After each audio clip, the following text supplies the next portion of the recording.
काली बस्ती नाम की एक जगह थी जो समुद्र के किनारे बसी थी। यहाँ की हवा में नमक और गरीबी दोनों घुले हुए थे। कई दिनों से समुद्र में तूफान उठा हुआ था, इसलिए कोई भी मछुआरा शिकार पर नहीं जा पा रहा था। रघु की झोपड़ी की हालत खस्ता थी। छत से बारिश का पानी टपक रहा था और कोने में पड़े मिट्टी के बर्तन खाली थे। रघु, डिब्बे में चावल का एक भी दाना नहीं बचा है। कल पड़ोस की काकी से मांगकर 2 रोटी का जुगाड़ किया था, लेकिन आज वो भी मुमकिन नहीं लग रहा है। जानता हूँ लक्ष्मी, पर क्या करूं? बाहर देख रही हो ना, समंदर का गुस्सा शांत होने का नाम ही नहीं ले रहा।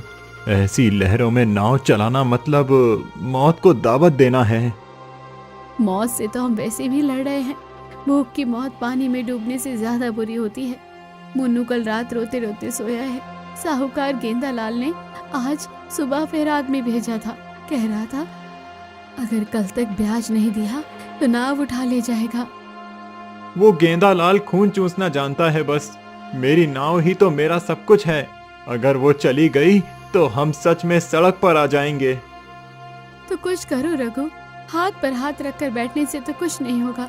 भैरव भैया कह रहे थे कि वो आज रात जाने की सोच रहे हैं, चाहे मौसम कैसा भी हो।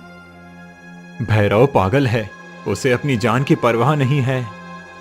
जिसे अपनी औलाद की भूख देखी नहीं जाती, उसे अपनी जान की परवाह नहीं होती रघु। लक्ष्मी की बात रघु के दिल पर तीर की तरह लगी। ठीक है, मैं जा रहा हूँ। आज या तो मछली लेकर लौटूंगा या फिर। ऐसे अब शगुन बातें मत बोलो, बस संभल कर जाना। शाम ढल चुकी थी। काले बादल आसमान में ऐसे छाए थे जैसे किसी ने काली चादर बिछा दी हो।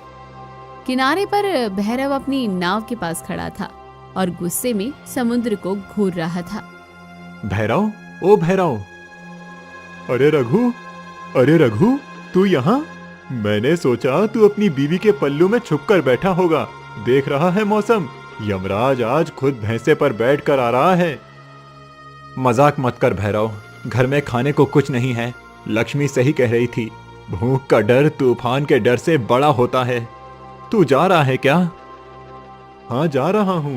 गेंदा लाल ने आज मुझे भरे बाजार में बेइज्जत किया। उसने मेरे बाप को गाली दी। अब या तो मैं आज ढेर सारा पैसा कमाऊंगा या फिर इसी समुंदर में समा जाऊंगा। मुझे अब ये फटीचर जिंदगी नहीं चाहिए। तो फिर चल, अकेले जाएगा तो नाव नहीं संभाल पाएगा। हम दोनों चलते हैं, जो मिलेगा आधा आधा बांट लेंगे। आ गया ना लाइन पर? चल, आज समंदर का कलेजा चीर कर उसका खजाना निकालेंगे। दोनों नाव पर बैठकर समुद्र पर निकल जाते हैं। लहरें इतनी ऊंची थी कि पहली बार ही में नाव पलटते पलटते बची। दोनों भीग चुके थे, लेकिन उन्होंने हार नहीं मानी। नाव धीरे धीरे गहरे पानी तक बढ़ने लगी। किनारा अब आंखों से ओझल हो चुका था। चारों तरफ सिर्फ पानी और गरजते बादल थे। भैरव, हम बहुत आगे आ गए हैं। यहाँ पानी का रंग देख, बिल्कुल अलग है। और अजीब बात देख रहा है, अभी तो हवा चल रही थी, लेकिन यहाँ तो हवा बिल्कुल भी नहीं चल रही है। फिर शुरू हो गया। हम यहाँ पिकनिक मनाने नहीं आए हैं, जाल फेंकने दे। भैरव ने जाल फेंका। दोनों ने सांस रोककर इंतजार किया। कुछ देर बाद भैरव ने जाल खींचा। जाल बिल्कुल खाली था, एक छोटी मछली भी नहीं थी। खाली? इतनी अंदर आकर भी खाली? नहीं नहीं, एक बार और। भैरव ने दोबारा जाल फेंका। समय बीतता गया। समुद्र की खामोशी अब डराने लगी थी। सिर्फ नाव के लकड़ी के चरमराने की आवाज आ रही थी। अचानक नाव के नीचे एक जोरदार धक धक की आवाज आई, जैसे कोई बड़ी चीज नाव से टकराई हो। ये क्या था? भैरव, नाव के नीचे कुछ है। डर मत, आज वही बड़ी मछली मेरी किस्मत बदलेगी।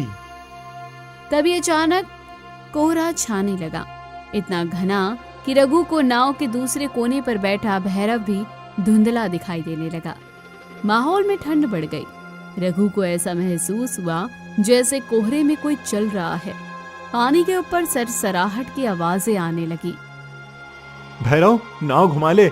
मुझे लग रहा है कोई हमें देख रहा है। ये कोहरा सामान्य नहीं है। देख, इसमें से अजीब सी गंध आ रही है। चुप रहे। तुझे गंध आ रही है, मुझे पैसों की खुशबू आ रही है। मैं बिना मछली के वापस नहीं जाऊंगा। भैरव ने फिर जाल फेंका। इस बार जब उसने जाल खींचा तो जाल में कुछ भारी फंसा था। फंसा फंसा, देख रघु कितनी भारी है। जरूर मछली का पूरा झुंड है। हाथ लगा, लगा हाथ। रघु ने भी मदद की। दोनों ने पूरी जान लगाकर जाल ऊपर खींचा, लेकिन जैसे ही जाल ऊपर आया दोनों सन रह गए। जाल में मछलियां नहीं थी, बल्कि और टूटी हुई लकड़ियां थी। नहीं, ये क्या मजाक है? समंदर, तू मेरे साथ खेल खेल रहा है। मुझे मछली दे, मुझे मेरा हिस्सा दे। शांत हो जा भैरव, चिल्ला मत। समुंदर को ललकारना ठीक नहीं। चल वापस चलते हैं, आज हमारा दिन नहीं है। मैं नहीं जाऊंगा। जब तक मुझे कुछ नहीं मिलेगा मैं यहाँ से नहीं हिलूंगा, चाहे जान चली जाए। तभी अचानक पानी में हलचल शुरू हुई। कोहरा और गहरा हो गया और पानी के अंदर से रोशनी फूटने लगी। नाव बुरी तरह हिलने लगी, जैसे पानी उबल रहा हो। रघु ने नाव का किनारा कसकर पकड़ लिया। भैरव, नीचे देख, पानी के अंदर वो रोशनी कैसी है? रोशनी? हाँ हाँ, देख रघु, वो ऊपर आ रहा है। मैंने कहा था ना, समुंदर मुझे खाली हाथ नहीं भेजेगा। पानी के अंदर से बुलबुले उठने लगे। एक अजीब सा भंवर बना और इस भंवर के बीचों बीच धीरे से कुछ ऊपर आने लगा। पहले लगा कोई चट्टान है, फिर लगा कोई बड़ा जानवर है, लेकिन जब वो पूरा बाहर आया तो वो एक संदूक था। एक पुराना रहस्यमय संदूक जो पानी पर तैर रहा था। ये क्या बला है? ये क्या बला है? संदूक? संदूक नहीं पगले, खजाना। पुराने जमाने के राजा महाराजाओं का खजाना। समुंदर ने मेरी सुन ली रघु, उसने मेरी सुन ली। भैरव ने झपट कर संदूक को नाव पर खींच लिया। संदूक नाव पर रखते ही नाव की तरफ झुक गई। हाथ मत लगाओ उसे, देख नहीं रहा उससे कैसी रोशनी निकल रही है। और ध्यान से सुन, तुझे सुनाई दे रहा है जैसे कोई रो रहा हो या कुछ बोल रहा हो। मुझे तो बस पैसों की खनक सुनाई दे रही है। तू डरपोक ही रहेगा, हट पीछे। भैरव ने संदूक का ताला तोड़ने की कोशिश की और ताला टूट गया, जैसे वो इंतजार ही कर रहा था खुलने का। ढक्कन खुलते ही दोनों की आंखें चौंधिया गई। अंदर सोने के सिक्के, हीरे और जवाहरात भरे पड़े थे, लेकिन वो आम सोना नहीं था। हर सिक्के पर एक खोपड़ी का निशान बना था और उनमें से सड़े हुए मांस की बदबू आ रही थी। भैरव, ये सोना शापित है, इसे अभी के अभी वापस फेंक दे।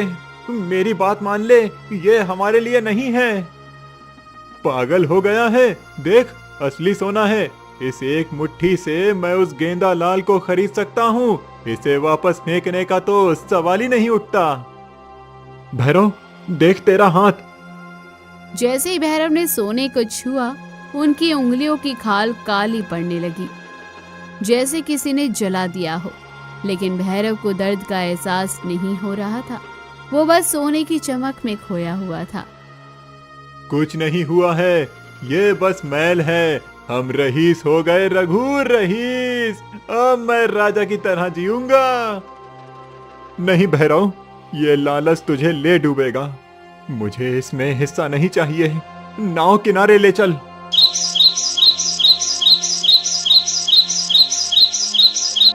अगली सुबह पूरा गांव हैरान था।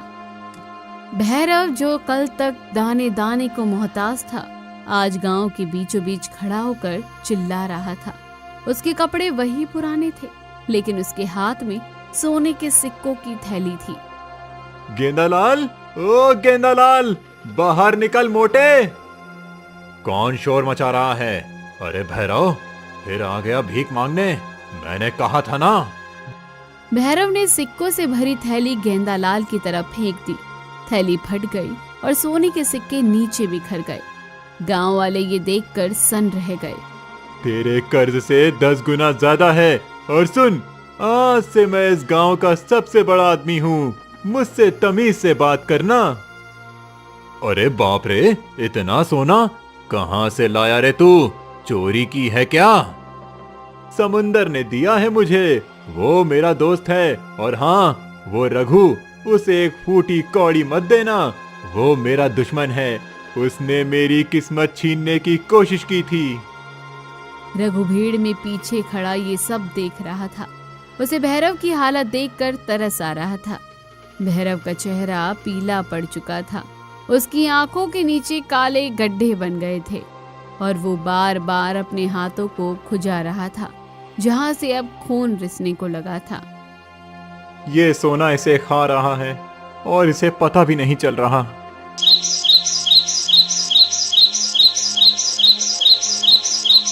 दो दिन बीत गए। भैरव ने गांव में सबसे बड़ा घर खरीद लिया। उसने नौकर चाकर रख लिए, लेकिन अजीब बात यह थी कि उसने घर के सारे खिड़की दरवाजे बंद करवा दिए थे। वहीं दूसरी ओर गांव में अजीब घटनाएं होने लगी थी। रघु, ओ रघु! क्या हुआ बाबा? आप इतने घबराए हुए क्यों हैं? गांव पर मुसीबत आई है बेटा। आज सुबह मैंने समुंदर को देखा, उसका पानी लाल हो गया है, खून जैसा लाल। जरूर किसी ने समुद्र के पाताल लोक से कुछ ऐसा चुराया है जो इंसान के लिए नहीं है। पाताल लोक?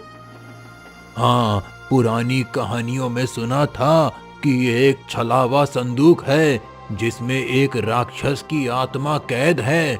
वो संदूक इंसानों के लालच को भांप कर ऊपर आता है। जो उसे खोलता है वो धीरे धीरे राक्षस बन जाता है और उसके आसपास की हर चीज नष्ट होने लगती है। बाबा, भैरव वो संदूक लाया है, मुझे उसे बचाना होगा। बहुत देर हो चुकी होगी रघु। वो संदूक अब तक उसके जिस्म और रूह पर कब्जा कर चुका होगा। वहां मत जाना, जान का खतरा है। वो मेरा बचपन का यार है बाबा, मैं उसे ऐसे मरने के लिए नहीं छोड़ सकता।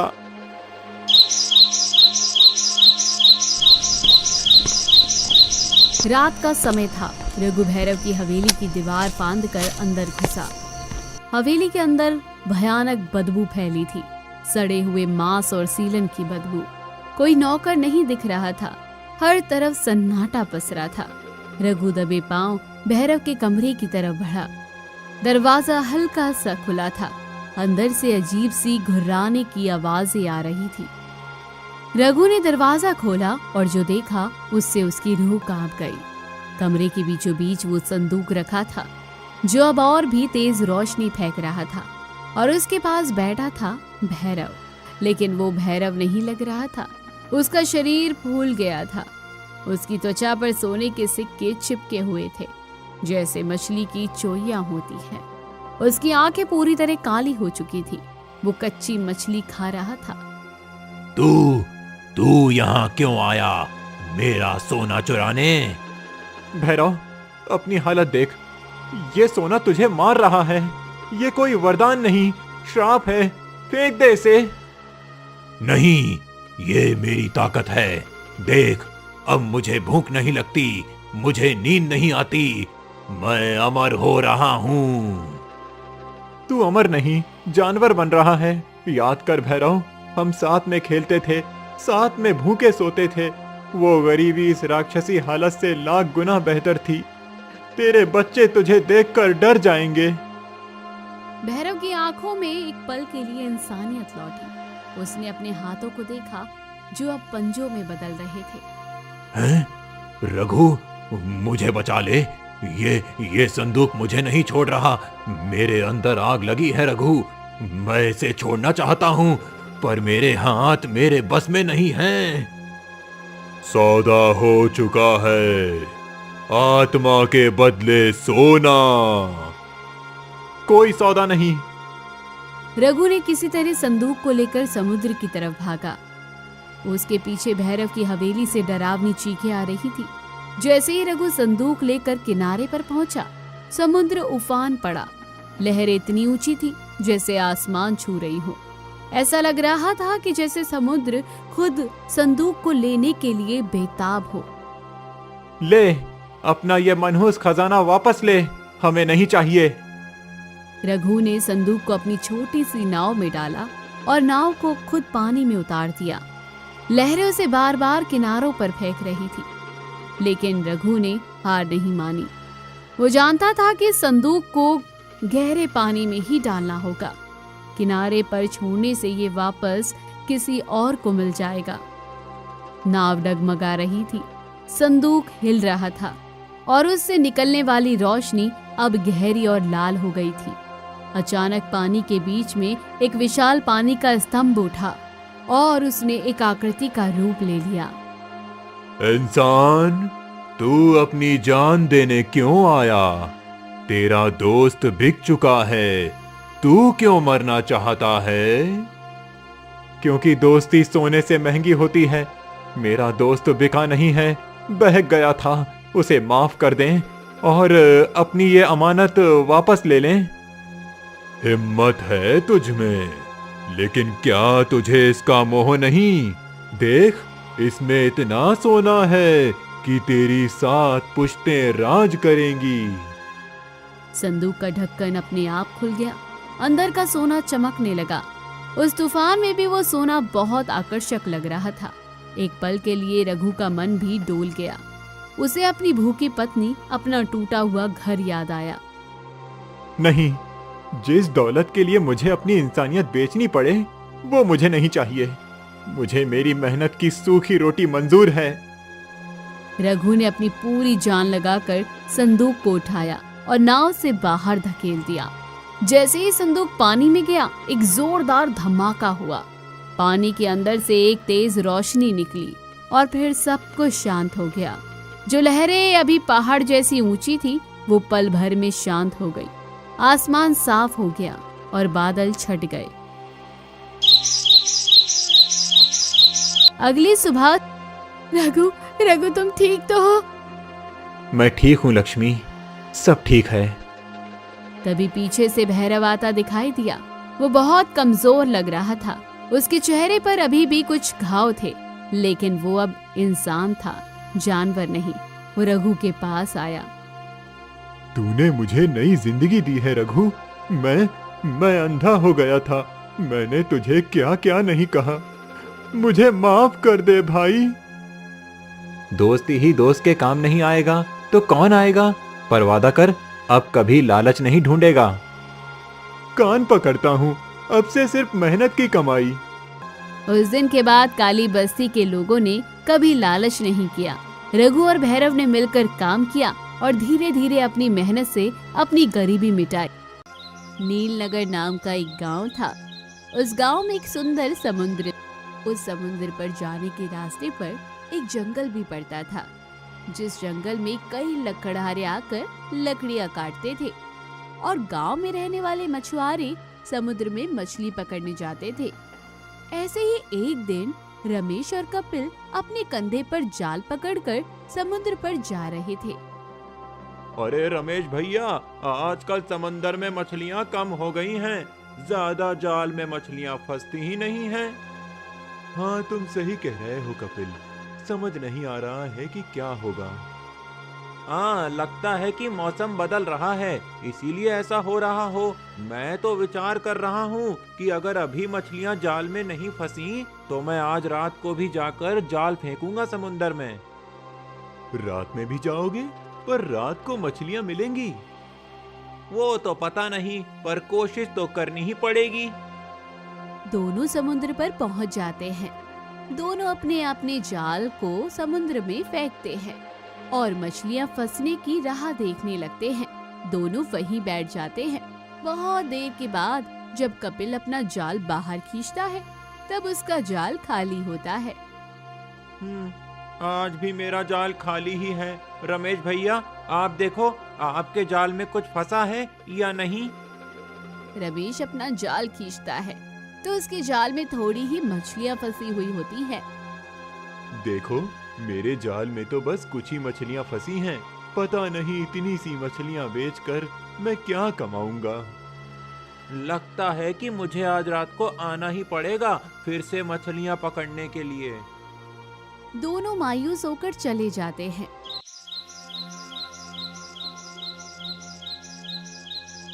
रात को कपिल जाल लेकर समुंदर पर आता है। वो समुंदर में जाल फेंकता है और राह देखने लगता है। तब अचानक समुद्र में लहरें बढ़ जाती हैं। ऊंची ऊंची लहरें उठने लगती है। आसमान में पूरा चांद खिला होता है और ऐसा लगने लगता है कि वो ऊंची लहरें चांद को छूने की कोशिश कर रही हैं। अरे ये क्या, ये अचानक इतनी ऊंची लहरें उठ रही हैं समुंदर में। लगता है कि तूफान आने वाला है। अब तो मछलियां जाल में फंसने से रही। चलो जाल निकाल लेता हूँ, नहीं तो जाल भी सलामत नहीं रहेगा। ऐसा विचार करके कपिल जाल खींचने के लिए नीचे झुकता है। वो जाल खींचने लगता है। तभी अचानक समुद्र के पानी के अंदर से एक बहुत बड़ा सोने जैसा चमकने वाला एक महल बाहर आता है। कपिल उस महल को देखते ही रह जाता है। वो महल समुद्र के पानी पर तैरने लगता है। उस महल की परछाई समुद्र के पानी पर चमकने लगती है। हे भगवान, मेरी आंखें ये क्या देख रही हैं? समुंदर पर तैरने वाला एक महल, और वो भी अचानक ऐसे प्रकट हो गया है। क्या है ये सब? कपिल उस महल को देखते हुए सोचने लगता है। वो महल समुंदर पर तैरते हुए कपिल के पास आने लगता है। अब वो महल कपिल के बिल्कुल पास आकर रुक जाता है। अरे ये महल तो कितना बड़ा, और समुंदर में ये मेरे पास आकर ऐसे रुक गया है जैसे मुझे कह रहा हो कि मेरे अंदर आओ। तभी एक बड़ी सुनहरी मछली पानी के ऊपर आती है और इंसानी भाषा में कहती है, कपिल, अगर तुम्हारी कोई इच्छा हो तो इस महल में जाओ। ये महल तुम्हारी इच्छा पूरी कर देगा। अरे वाह, ये तो जादुई महल है जो लोगों की इच्छा पूरी करता है। चलो अंदर जाकर देखता हूँ कि मेरी इच्छा पूरी करता है या नहीं। आज तो मेरे भाग्य ही खुल जाएंगे। कपिल उस महल के अंदर चला जाता है और वो महल कपिल को लेकर पानी के अंदर चला जाता है। सुबह हो जाती है और कपिल के घर पर उसकी पत्नी उसकी राह देख रही होती है। रात हो गई है, मछली पकड़ने के लिए अभी तक नहीं आए हैं। मुझे तो बहुत चिंता हो रही है। कहाँ गए होंगे ये? शायद रमेश भैया के घर होंगे, वहीं जाकर देखती हूँ। तारा रमेश के घर जाने के लिए बाहर आती है। तभी रमेश वहाँ आता है और अरे कपिल, कहाँ हो? चलो मछली पकड़ने जाना है। रमेश भैया, मैं अभी आप ही के पास आ रही थी। अच्छा, क्या हुआ? ये कल रात को समुद्र पर मछली पकड़ने लगे थे, अभी तक वापस नहीं आए हैं। क्या? रात को गया था, अभी तक नहीं आया है? हाँ, मुझे तो बहुत ही चिंता हो रही है। पता नहीं कहाँ गए हैं। मुझे लगा था कि आपसे मिलने आए होंगे, इसलिए मैं आपके घर आ रही थी। कल वो बोल तो रहा था कि रात को मछली पकड़ने फिर से जाऊंगा। दिन में तो हमें ज्यादा मछलियाँ नहीं मिलती हैं, पर रात का गया हुआ अभी तक नहीं लौटा है। ये तो चिंता की बात है। हाँ, इसलिए तो मैं आपको पूछने आ रही थी। तुम चिंता मत करो, मैं समुंदर पर जाकर देखता हूँ, शायद वहीं सो गया हो। उसे घर भेज देता हूँ। रमेश समुंदर पर आ जाता है। वो कपिल को ढूंढता है, लेकिन उसे कपिल कहीं दिखाई नहीं देता है। कपिल का जाल समुद्र के पानी पर तैर होता है। वो देखकर, अरे ये तो कपिल का ही जाल है। इसका मतलब है कि कपिल रात को समुंदर पर गया था और उसने जाल भी फेंका था, पर वो गया कहाँ होगा? रमेश सोचते हुए अपना जाल समुंदर में फेंकता है। कुछ देर के बाद वो जितनी मछलियां जाल में फंसती है, उन्हें लेकर वो बाजार में बेचने चला जाता है। वो तारा के पास आकर, तारा, ओ तारा। रमेश भैया, आ गए आप? और आपके दोस्त कहाँ हैं? अरे वो मैंने कपिल को बहुत ढूंढा, लेकिन वो समुंदर में मुझे कहीं मिला ही नहीं। समुंदर में सिर्फ उसका जाल ही तैरता हुआ दिखाई दिया मुझे। क्या सिर्फ इनका जाल? तो ये कहाँ गए होंगे? वही तो कुछ समझ नहीं आ रहा है। कुछ दिन बीत जाते हैं, कपिल वापस नहीं आता है। ऐसे ही एक दिन गांव का दूसरा मछुआरा भी रात के समय समुंदर पर जाता है। उसे भी वो जादुई महल दिखाई देता है। वो जादुई महल को देखकर उसके अंदर चला जाता है और महल पानी के अंदर चला जाता है। दिन बीतने लगते हैं और गांव के एक मछुआरे और जंगल में लकड़ी काटने जाने वाले लकड़हारे गायब होने लगते हैं। गांव के लोगों में दहशत फैलने लगती है। एक दिन गांव का एक जवान लड़का गोपाल रोज की तरह लकड़ी काटने जा रहा था। तब उसकी माँ ने कहा, बेटा तुम जा तो रहे हो, पर मुझे बहुत चिंता हो रही है। माँ, किस बात की चिंता? अरे आजकल गांव में क्या हो रहा है पता है ना? सबसे पहले कपिल, उसके बाद गांव के कई मछुआरे गायब हो रहे हैं। तुम जैसे लकड़ी तोड़ने वाले कुछ लकड़हारे भी जंगल से वापस नहीं आए हैं। हाँ माँ, पता है, लेकिन डर के मारे ऐसे घर में तो नहीं बैठ सकता ना। अगर पैसे कमाने हैं तो लकड़ी तो तोड़नी ही पड़ेगी। तुम चिंता मत करो। गोपाल कुल्हाड़ी लेकर जंगल में चला जाता है। गोपाल चौकन्ना होता है और जंगल में जाकर लकड़ियां काटकर वापस आ जाता है। उसे सही सलामत देखकर उसकी माँ खुश हो जाती है। तुम आ गए बेटा, मेरी तो जान में जान नहीं थी। मैं बिल्कुल ठीक हूँ माँ, और जंगल में या रास्ते में कहीं भी कुछ ऐसा नहीं था जो डरावना या दहशत भरा हो। माँ, अब मैं बाजार में जाकर लकड़ी बेचकर आता हूँ। गोपाल लकड़ी बेचने बाजार जाता है। बाजार में उसे रमेश मिलता है, जो अपने ठेले पर मछलियाँ बेच रहा होता है। अरे गोपाल, आज तो बहुत सारी लकड़ियां लेकर आए हो बेचने के लिए। हाँ रमेश भैया, आज अच्छी लकड़ियाँ मिल गईं, इसीलिए ज्यादा तोड़कर ले आया। अब तो ज्यादा लकड़ियां ही मिलेंगी ना। आजकल तो लकड़हारे लकड़ी तोड़ने जंगल में जाते ही नहीं हैं। हाँ, माँ बता रही थी कि हमारे गांव के कुछ लकड़हारे और मछुआरे गायब हो गए हैं। हाँ, मेरा प्यारा दोस्त कपिल भी उस रात से वापस नहीं आया है। समझ नहीं आ रहा है कि कहाँ चला गया है। पता तो लगाना पड़ेगा, कुछ तो करना पड़ेगा। ऐसे अगर गांव के लोग गायब होने लगे तो गांव पर बड़ी मुसीबत आ सकती है। हाँ, तुम सही कह रहे हो, कुछ तो करना पड़ेगा, पर क्या करें? अरे मैं तो अपनी मुसीबत से पहले ही जूझ रहा हूँ। देखो मेरे ठेले पर कितनी कम मछली हैं। सोच रहा हूँ कि रात को जाकर मछली पकड़ने की कोशिश करता हूँ। कुछ देर के बाद दोनों अपने अपने घर चले जाते हैं। रात हो जाती है और रमेश अपना मछली का जाल उठाकर समुद्र पर जाने लगता है। कुछ देर के बाद वो समुद्र पार करके पहुंचता है। आज भी पूरा चांद खिला हुआ था। रमेश जाल समुद्र में फेंकता है और राह देखने लगता है। समुद्र में बड़ी बड़ी लहरें उठने लगती है, जैसे कि वो चांद को छूना चाहती हो। रमेश उन लहरों को देखते ही रहता है और डर जाता है। तभी समुद्र के अंदर से जादुई महल बाहर आता है। रमेश उस महल को देखने लगता है।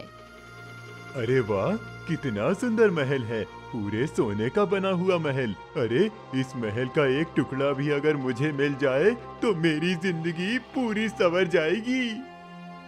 रमेश उस महल की खूबसूरती ताक रहा था कि तभी वो सुनहरी मछली पानी के ऊपर आती है और रमेश, तुम्हारी जो भी इच्छा है इस महल में आकर पूरी हो जाएगी।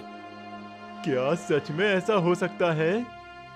हाँ जरूर, ये जादुई महल एक इच्छा महल है। इसमें आने वाले की हर इच्छा पूरी होती है।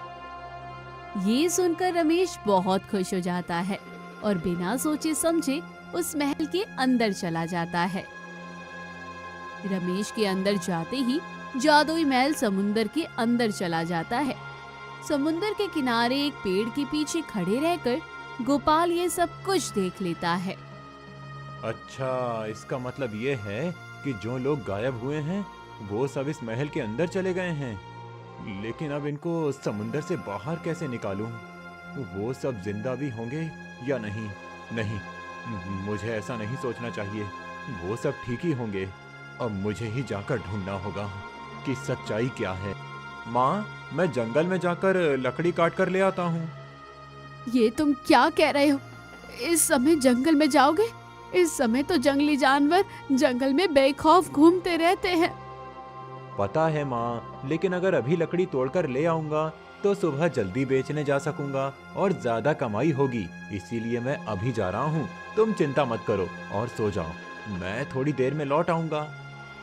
गोपाल अपनी माँ को सच नहीं बताता, क्योंकि वो नहीं चाहता था कि उसकी माँ उसकी चिंता करे। वो समुद्र पर आकर बैठ जाता है।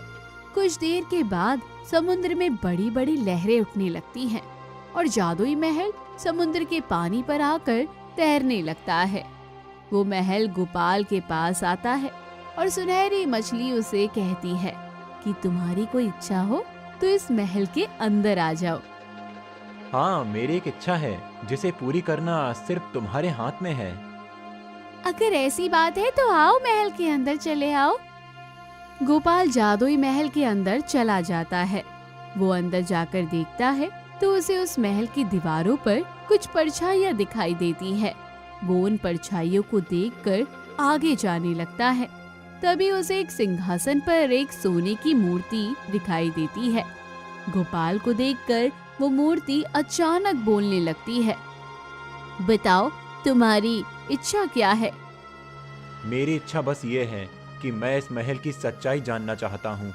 मैं ये जानना चाहता हूँ कि मेरे गांव वाले इस जादुई महल में कहाँ खो गए हैं और क्यों ये महल मेरे गांव वालों को गायब कर रहा है।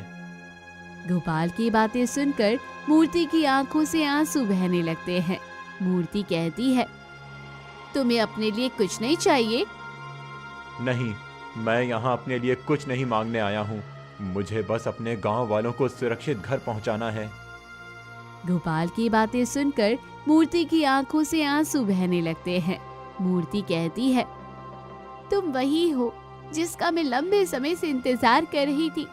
परछाइयां जो तुम देख रहे हो वो सब वही लोग हैं जो इस महल में आए थे और उन्होंने अपनी स्वार्थी इच्छा इस महल से पूरी करनी चाहिए थी। इसका मतलब है कि मेरे सब गांव वाले परछाई बन गए हैं? हाँ, ये इच्छा महल एक जादूगर ने बनाया है। जब उसने मुझसे पूछा कि मेरी इच्छा क्या है, तब मैंने बिना सोचे समझे उसे कहा था कि मैं एक रानी बन जाऊं और मेरा समुद्र में एक महल हो, साथ ही मेरा शरीर सोने का बन जाए। उसने मेरी इच्छा तो पूरी कर ली, पर मैं यहाँ इस महल में कैद हो गई हूँ। जो भी इस महल में आकर अपने स्वार्थ के लिए कुछ मांगता है वो यहाँ आकर कैद हो जाता है।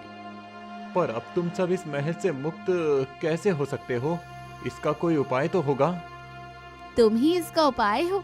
जब कोई बिना लालच के पूर्ण समर्पण भाव से इस महल में आएगा तो वही इस महल से सबको मुक्त करेगा। ये विधि का विधान है। पर मैं ये करूं कैसे? इस महल में कहीं उस जादूगर का एक जादुई मोती छुपाया है। अगर उस मोती को नष्ट कर दिया गया तो उसकी जादू टूट जाएगी और सब मुक्त हो जाएंगे। बस वो मोती कहाँ है, इसका पता मुझे भी नहीं है। ठीक है, मैं वो मोती ढूंढता हूँ। गोपाल पूरे महल में वो मोती ढूंढने लगता है। पूरे महल में वो कोई मोती उसको नजर नहीं आता है।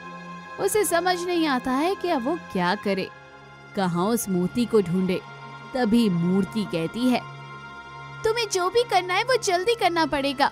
एक बार अगर ये महल पानी के नीचे चला गया तो फिर तुम भी इस महल में फंस जाओगे और फिर हमें किसी और के आने का इंतजार करना पड़ेगा।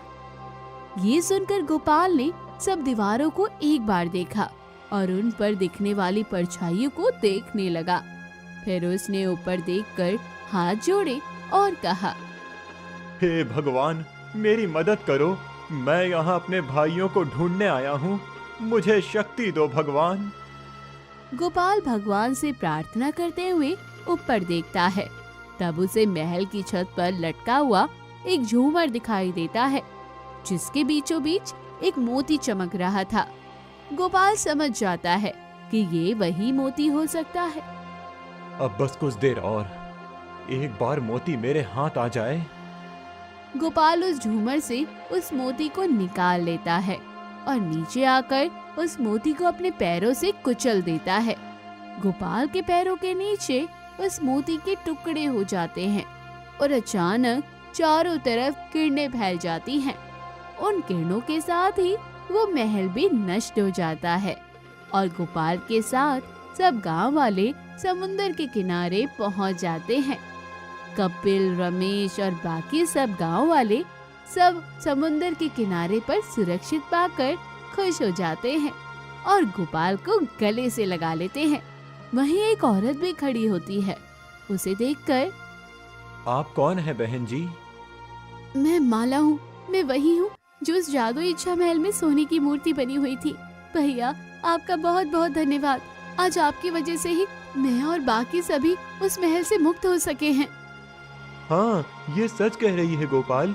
हम सब तो उस महल में अपनी स्वार्थी इच्छा को लेकर लालच में गए थे, लेकिन तुमने हम सबको बाहर निकालने की इच्छा की, इसीलिए हम सब अपने परिवार के पास वापस जा सकते हैं। नहीं तो पता नहीं हम कब तक वहाँ फंसे रहते। तुम्हारे इस उपकार को हम कैसे चुकाएंगे? नहीं, इसमें धन्यवाद कहने की कोई जरूरत नहीं है। मैंने तो अपना फर्ज पूरा किया है। आप सब हमारे भाइयों जैसे ही हैं। हमारा गांव एक परिवार है और परिवार में कोई कभी किसी पर उपकार नहीं करता है। गोपाल, रमेश, कपिल और बाकी सबके साथ गांव में आ जाता है। उन सबको देखकर उनके परिवार वाले बहुत खुश हो जाते हैं। जब सबको पता चलता है कि गोपाल ने उन सबको उस जादुई महल की कैद से बाहर निकाला है, तब पूरे गांव में गोपाल की वाहवाही होने लगती है।